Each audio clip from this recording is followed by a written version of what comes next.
镜头转来看咱过来的消息，云林县丰城市有国校的校长管教手段无适当，叫7个囡仔罚跪，其中2个无愿意，校长就举扫帚甲因讲。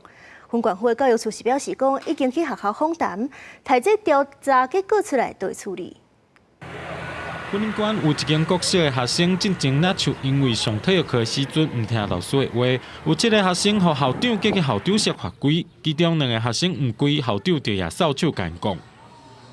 被叫去校长室，然后校长就叫我们说等老师进来的时候跪下来，然后有2个没有跪，他们2个被打。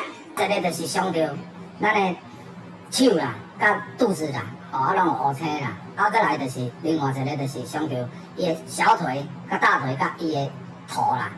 有家长讲，这件体罚事件是10几日前发生的。加当天有家长通报云林县府教育处，不过后续国丰城有部分互体罚的学生家长无要追究，其他的家长烦恼学生伫学校会有状况。之后校长请假无回应，云林县府教育处表示等咧调查。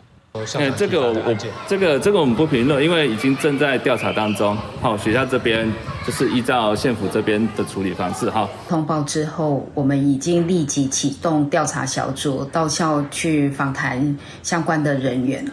那静待调查小组结果出炉之后，我们会送交委员会来做议处。